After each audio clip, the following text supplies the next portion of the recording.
With almost 200,000 hotels in existence, it takes something special to stand out from the crowd. Some hotels achieve a status that goes beyond 5 stars. Butler service. You have everything you could possibly want. And satisfy the world's most demanding guests. When you go there as a regular person, you are a celebrity. This is where Clark Gable walked. This is where Marilyn Monroe walked. This is where stars of today walk. It is no surprise for a guest to spend anywhere between $70,000 and $90,000 on room service alone. Today, we're checking into a Las Vegas legend. Caesar's Palace, the most extraordinary place, I think, on the planet. Where high rollers live the high life. You never know who you might see. Dedicated to decadence from day one. When you saw it for the first time, I felt like I was the queen.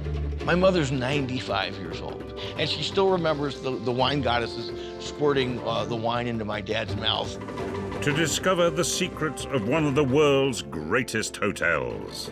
Most of our customers, it would be no surprise for them to gamble $20,000, $25,000 a hand. What happens in Vegas stays in Vegas. Las Vegas, known as the entertainment capital of the world.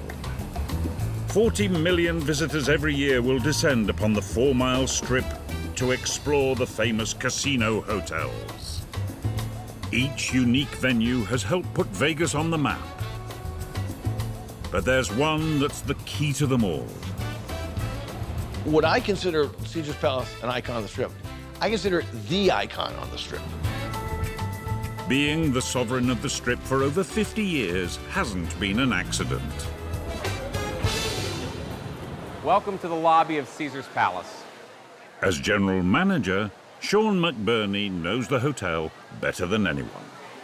So in front of us we have the Three Sisters statue. This is one of the most photographed parts of the property. You can see whether people are taking their wedding photographs here or just filming in general. This is one of the most iconic parts of the property. Caesar's Palace was built for Instagram before people knew what Instagram was. So they want something that engages all of the senses, and I believe we hit those marks. It's not uncommon for us to check in more than 2,000 people on a given day to fill our almost 4,000 hotel rooms that we have. We'll do over 1 million room nights on an annual basis. And it's also so recognizable from the movies. So everybody has seen The Hangover and they recognize that hotel front desk. They remember the exchange. Did the real Caesar live here? So as soon as someone comes in, they're immersed into what Caesar's Palace is. And it's one of the most iconic front desks in the entire world. For many of those guests, it's all about having a flutter in the hotel's world-famous casino. As you look straight ahead, you'll see the Dome Casino, original from when the property opened in 1966. As a matter of fact, we have dealers that have been with us since the first day the property opened in 1966. So you can imagine what it would be like to sit at a blackjack table and play blackjack with the dealer that dealt to Frank Sinatra. So the stories are pretty remarkable. Covering 85 acres, the resort lies at the very heart of the Las Vegas Strip. There are 6 hotel towers, housing nearly 4,000 rooms, a vast concert venue, 9 bars and clubs, 15 restaurants, one of the highest grossing shopping malls in the US, and of course a 24-hour casino. Over 6,000 staff are on hand to help transport you to the decadence of the Roman Empire, although orgies aren't offered by the hotel. But the Las Vegas of today is a universe away from how it all began. Vegas was a place which was used by Southern Californians to escape and to do the sorts of things that you wouldn't be able legally or easily to do in Los Angeles or Hollywood. But it was all a bit small scale, all a bit seedy. Basically just desert, the city of Las Vegas was founded by the railroad in 1905 as a watering station between Salt Lake City and Los Angeles. Back in 1905, Las Vegas was very flat, very dry, very dusty. Originally there were some tents, later they built actual buildings. Las Vegas really struggled for many years, and then in 1931, the Nevada legislature legalized gambling. They also legalized quickie divorces, which meant that you would only have to stay in Nevada for 6 weeks before you could get a no-fault divorce. And both those things, as well as the construction of Hoover Dam, really brought Las Vegas to the forefront. As well as quickie divorces, on-the-spot weddings were also de rigueur, but not necessarily in that order. As more people arrived throughout the 1930s and 40s, gambling dens sprung up across the city and Vegas began to take shape. By the 1950s, the mob had the monopoly, creating hotels like the Flamingo. But a visit by a man called Jay Sarno would change everything. My father had come out here on a junket and gone to the Flamingo. He was a pretty serious gambler, or a pretty out-of-control gambler.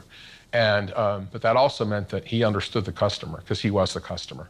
And he looked at what was here and said, I can do better than this. He took a junket here and stayed in Las Vegas, stayed at the Flamingo, and he totally hated it. He thought it was the most boring place ever. And instead of leaving a bad Yelp review, he said, you know what? I can do better. I'm going to come back and build my own hotel and show these people how it should be done. Not put off by the rather intimidating competition, Sarno's vision was to create a world where ordinary people could immerse themselves in luxury and decadence. He was enamored of sort of the distorted vision of ancient Rome that came out of Hollywood movies, as the opulent living, marble and fountains and beautiful women feeding you peeled grapes and living like a Caesar, and he just thought this was the best idea for how you ought to live your life. He was also a big fan of Walt Disney and the whole concept of Disneyland and the idea of deep immersive theming, that idea, and use these visualizations, which aren't very historically accurate, of ancient Rome.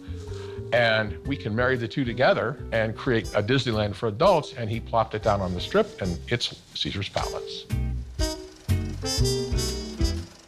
After nearly 2 years and $24 million, Sarno had created a 14-story Roman-themed fantasyland. 5 60-foot-tall fountains lined the driveway. The swimming pool, replicating the bathing pools in Rome, was made from Italian marble, and the hotel entrance was adorned with Roman statues.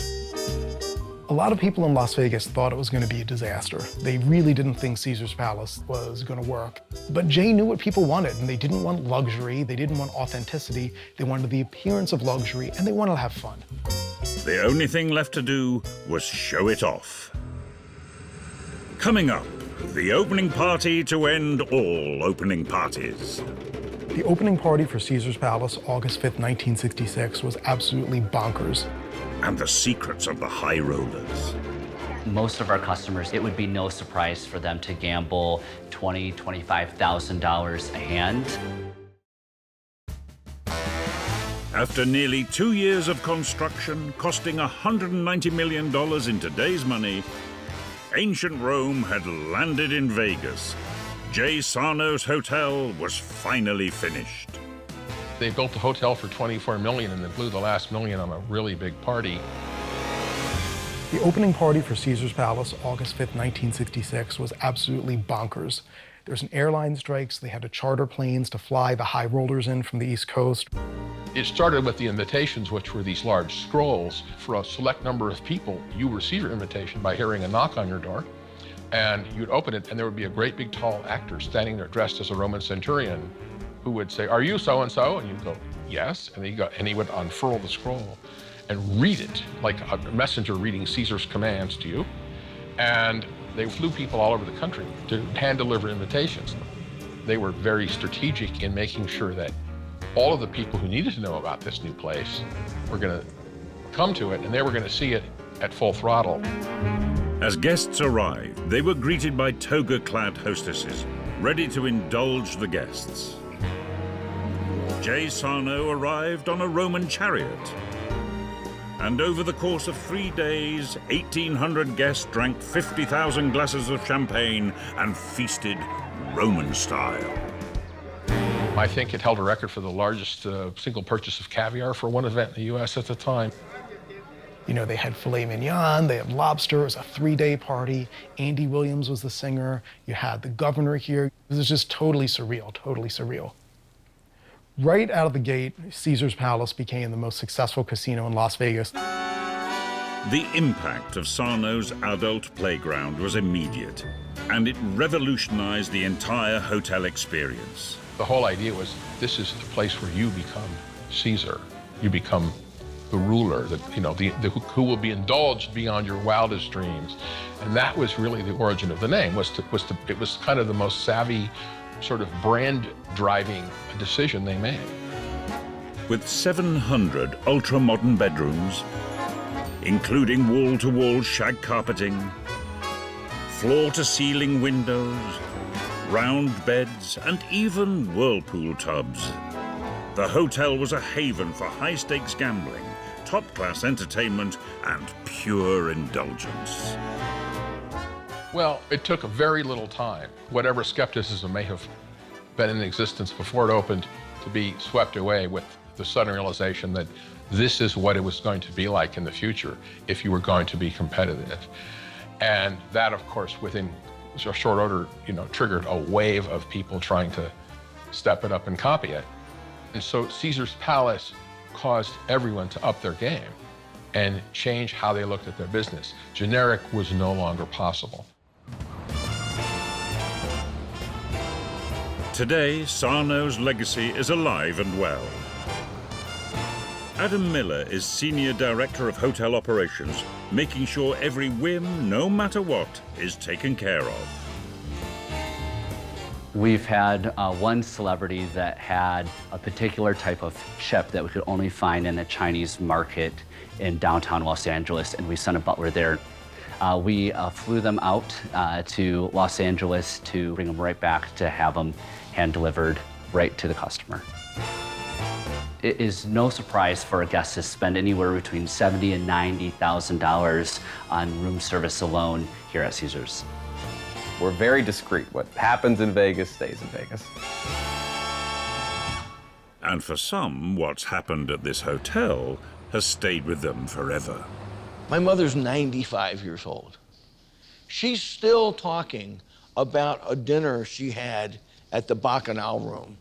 It was an all-you-can-eat restaurant, but it was a super fancy all-you-can-eat, like a Roman bacchanalian feast. Eating and eating until you started to explode, and then there was no vomitorium, as I understand it, but it had everything but that. And she still remembers the wine goddesses squirting the wine into my dad's mouth, and then they had their pointy bullet bras and everything on. It was, it's just so classic 60s.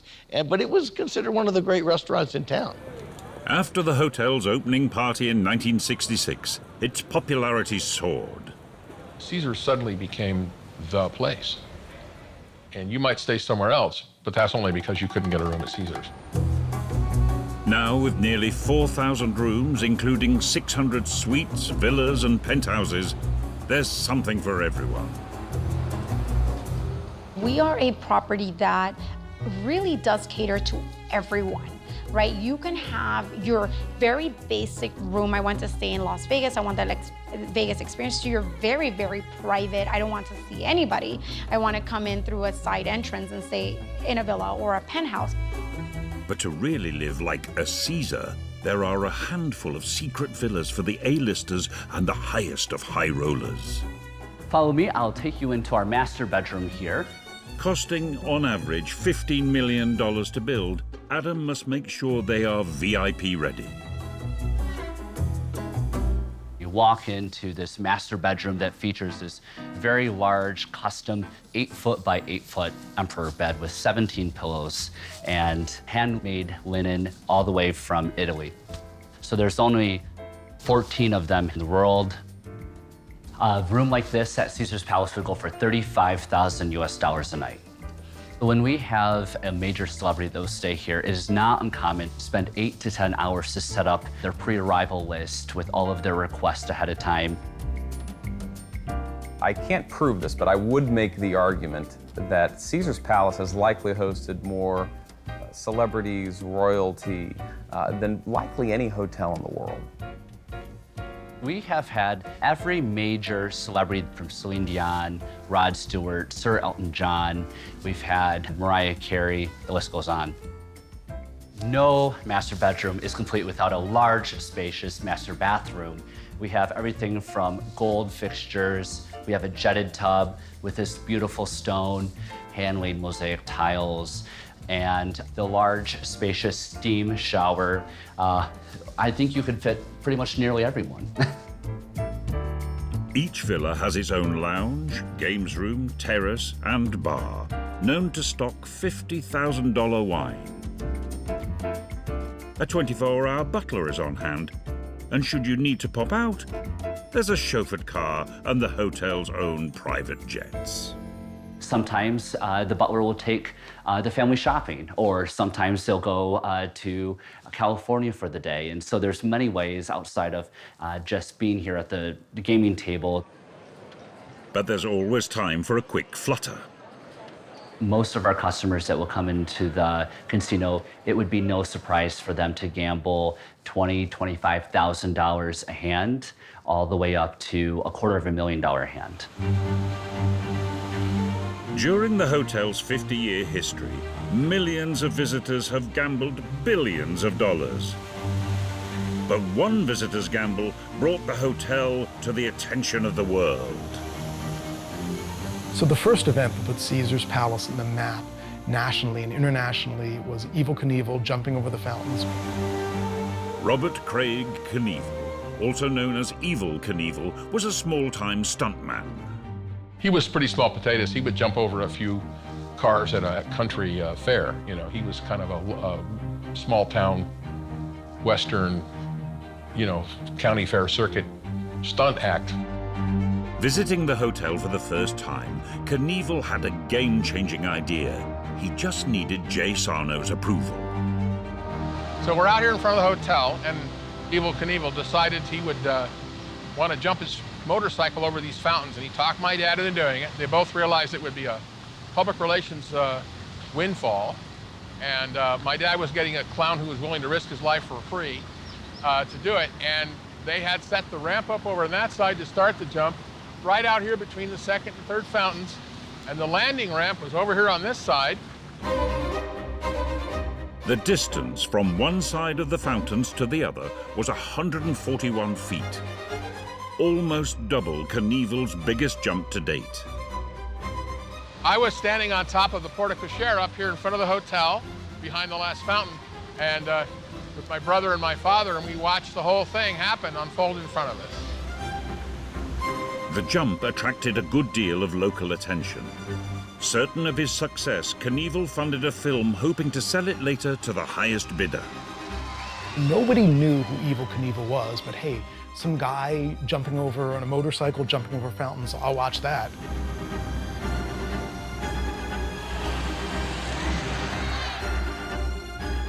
Evel Knievel was quite a showman, but he wasn't much of a mathematician. He didn't really know how to plan out this kind of thing. He just kind of guessed. In front of thousands of onlookers, he successfully cleared the fountains, but mistimed the landing.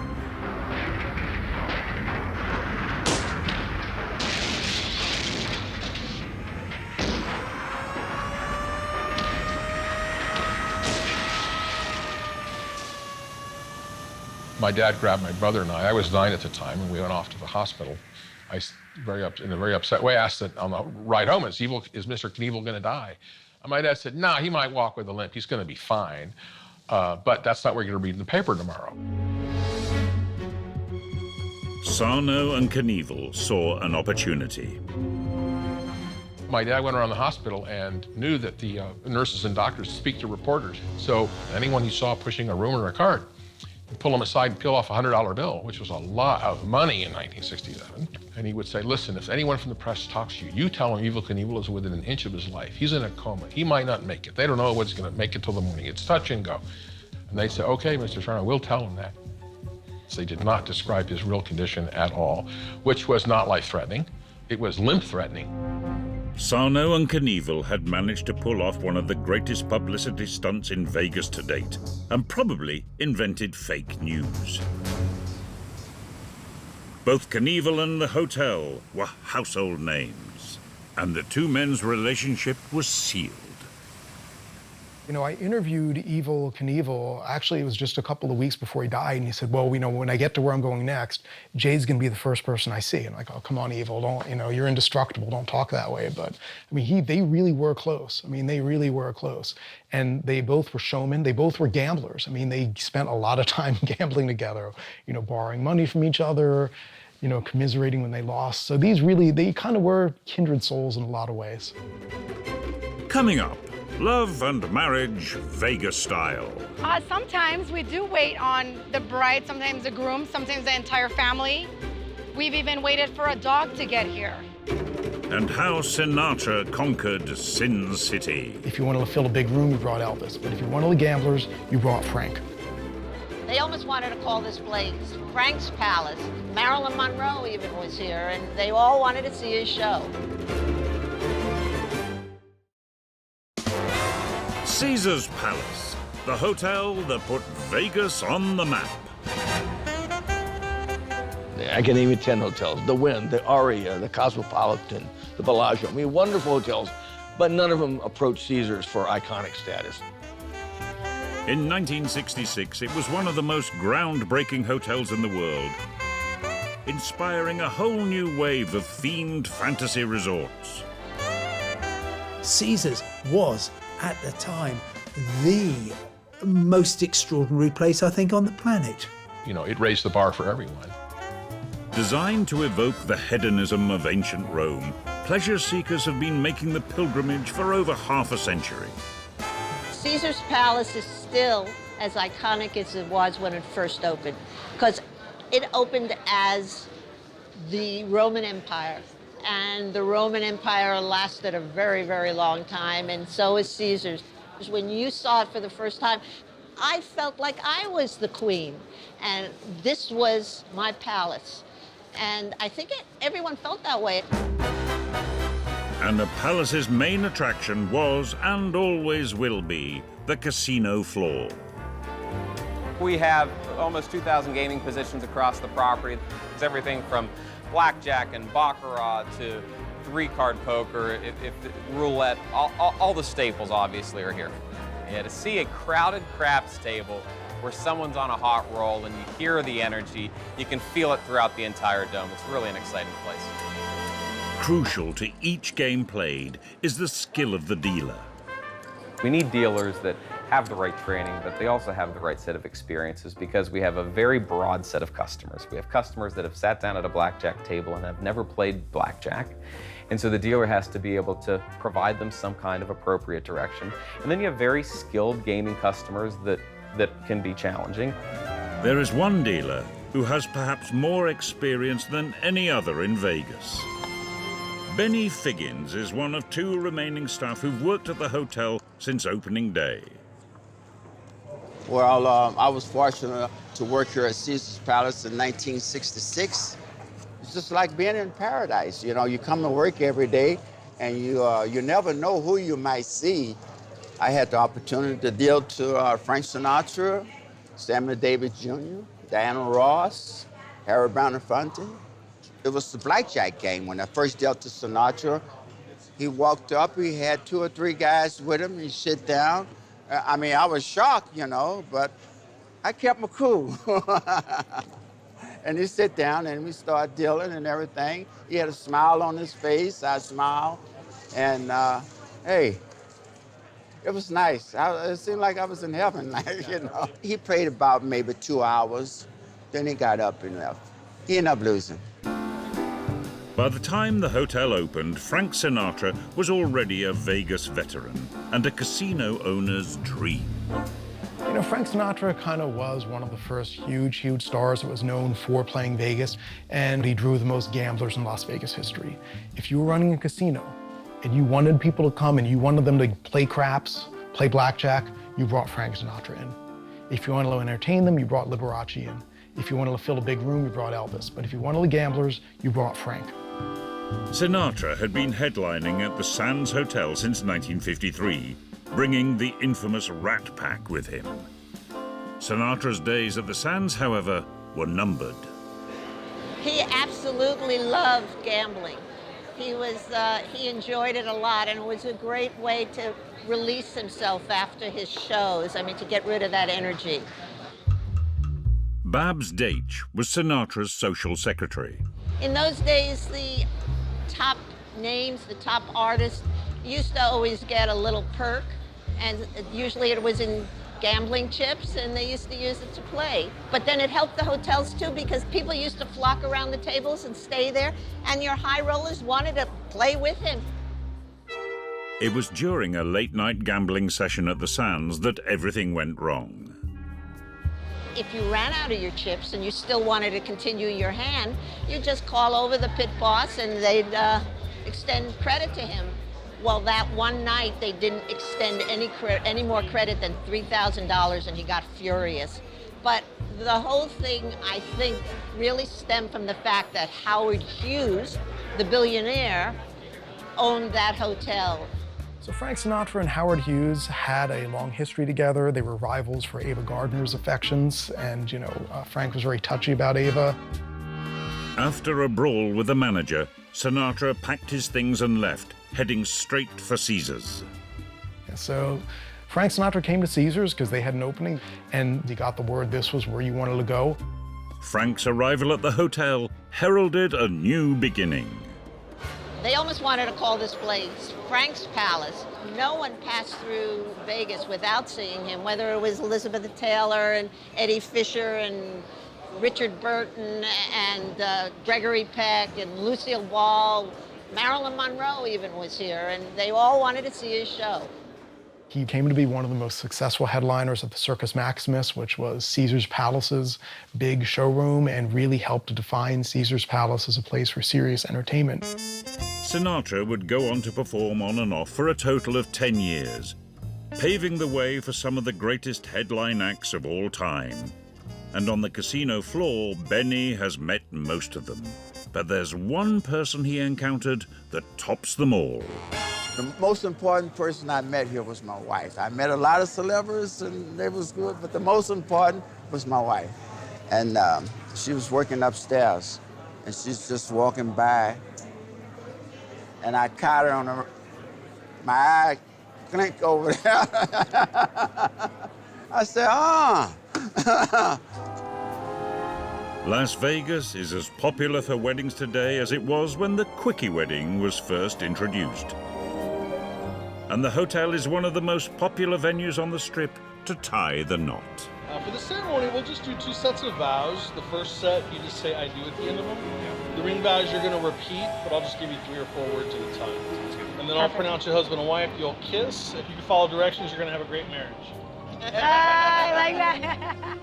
In 1931, in addition to legalizing gambling, Nevada state made it possible for anyone to obtain a wedding license on the spot, no questions asked. And in a city where nothing was off limits, the no-holds-barred Vegas wedding was born. Let's get this going. At the hotel, Martha Morales organizes up to 600 weddings each year. From the unusual... So we had a furry wedding, our first furry wedding, and it was where both the couple, the bride and the groom, both wear like these big costumes and their guests as well. So that was very unusual. I've never seen that. I've never seen anyone say I do with their face covered, but it was interesting to see that one for sure. To the more traditional. This bride is very, very low-key. We just have 2 arrangements and petals. We have a huge walk-in refrigerator where we keep all our floral because, as you can see today, we don't have a lot. This is really very minimal. Sometimes we can have tons of floral arrangements, so the floral can get pretty elaborate depending on what the bride wants. Last year, we had 1.4 million flowers delivered to Caesar's Palace for our groups, and I believe this year is growing. We just hosted a very, very lavish wedding that probably had about 20,000 roses, pink roses. It was unbelievable.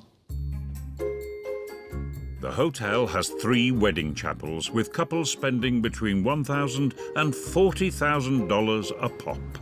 I think why people want to get married in Vegas, it's because you can have anything that you want, literally.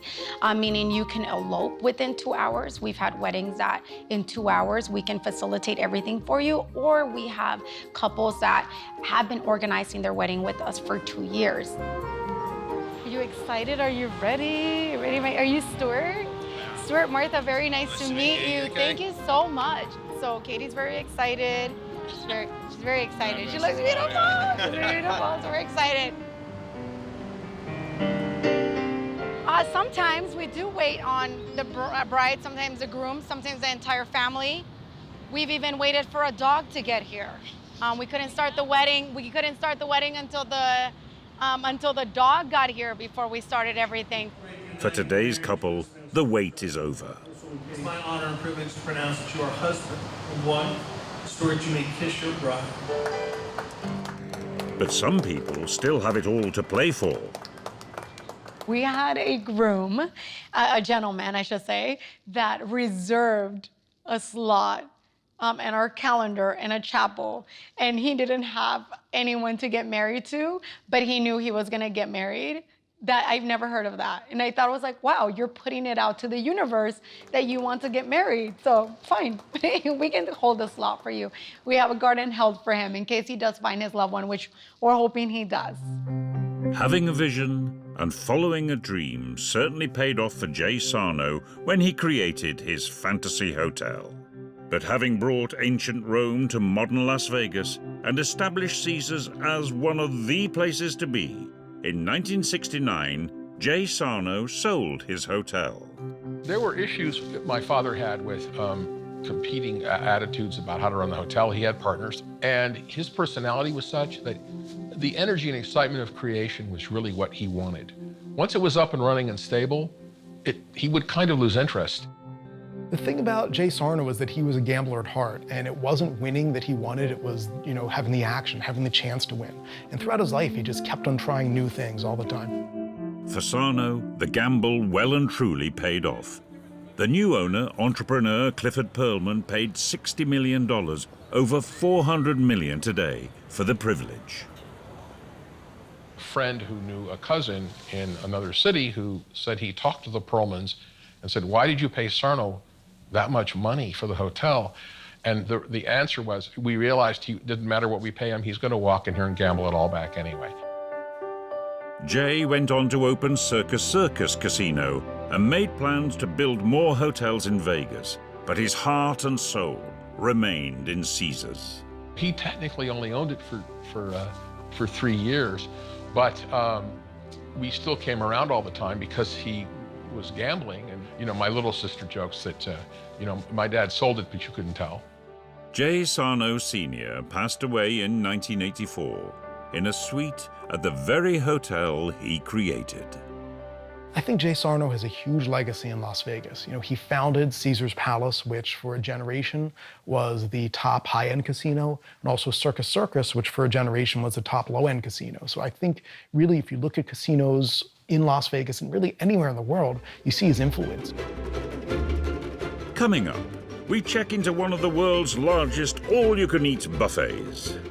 We feed roughly 3,000 guests a day at the buffet. That adds up to over 1 million people a year. And remember the good times. I'd like to go back to old school Roman orgy dining. That's what we need in this town, more Roman orgies.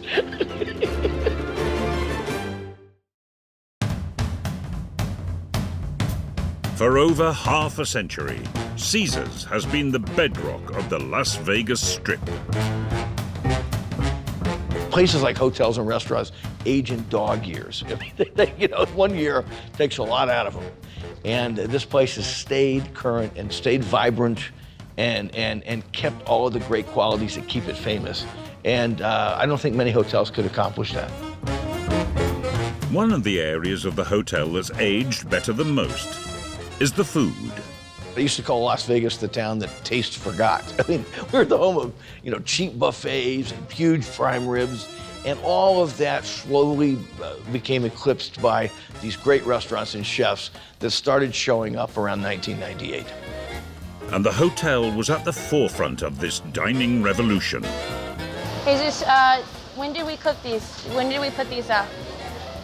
Executive chef Jennifer Murphy is making her daily rounds. Did you taste it? Good. Okay. So we just need to taste and make sure everything's seasoned. Tastes pretty good. It's cooked nice. Nice and hot. I stop by each restaurant, check in on the teams, make sure that they have everything they need. And then, of course, there's a lot of quality control that needs to happen, so I'm eating a lot. I know it's a tough job, but somebody's got to do it. No, it's good. It's perfectly seasoned, yeah.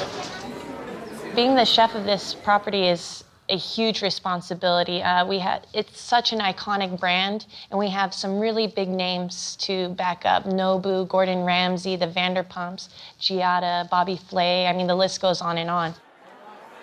But perhaps the hotel's most famous eatery is the modern take on the original Bacchanal restaurant, an all-you-can-eat buffet. As a restaurant critic, I mean, I'm hardwired to hate buffets. I just am. I mean, it's mass-produced food for lots of people. It's not that sort of snobby Epicurean stuff that we food snobs go for all the time.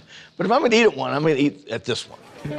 With 9 show kitchens, each with a different theme, serving 500 different dishes, this isn't your regular pub carvery. Here we are at the American Station at Bacchanal Buffet. We have a wide range of offerings, anything from chicken and waffles, macaroni and cheese. We offer an American Wagyu steamship, prime rib, brisket. I mean, look at this thing. How could you resist? They can slice it as thin or thick as you want it. Where else can you find Wagyu in Las Vegas? Where else can you find foie gras? Where else can you find truffles? You know, we have all those things on our buffet. We have 11 chefs who lead the team, 120 cooks. So it takes an army to get something like this going and to provide this type of experience every day. We feed roughly 3,000 guests a day at the buffet. That adds up to over 1 million people a year. That's 30,000 plates a day and over 12,000 pounds of crab legs a day at Bacchanal Buffet. It's incredibly hard. I mean, in just the logistics of cooking for hundreds of people an hour and have it turn out, it's more spectacular than an army trying to feed a battalion. This is the best in the business. These guys work hard, they know what they're doing, they're experts. And this by far, hands down, is the best buffet in Las Vegas. Nice job, man. But for some, the good old days will always be missed.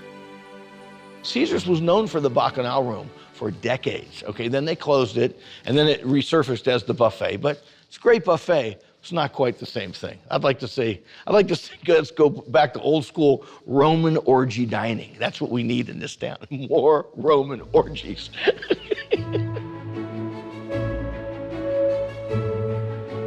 In a little over 50 years, the hotel has been transformed, significantly outgrowing its original plot of 34 acres to a whopping 85 acres. With each new owner adding their own touch of pizzazz. The original part of Caesar's Palace is the building that says Caesar's Palace on it. Pretty small, but that was the acorn from which the oak grew. You know, that's the original thing. Everything else has been added on. Of course, the casino really expanded. They added the Palace Tower in the back, and then in the 2000s, you had the Augustus and Octavius Towers added on, of course, the Colosseum there. Early 2000s, that's where Celine Dion performed and where many other people perform today. The scale of the property is hard to grasp. I mean, if you would have stood here 50 years ago, you could not have imagined it would look like this today. But I didn't have any sense at that point that it was going to reshape Vegas into something completely different. And I didn't understand how it was going to change the business model into a fantasy immersion-based model. Jay Sarno's vision of a themed paradise had been a success, creating a benchmark for the entire city. I think that Caesar's Palace saved Las Vegas in a lot of ways. Las Vegas was growing but very ordinary, and I don't think it would have survived, and it definitely wouldn't have grown the way it had if you hadn't have had Jay Sarno come here and build the fantasy that is Caesar's Palace.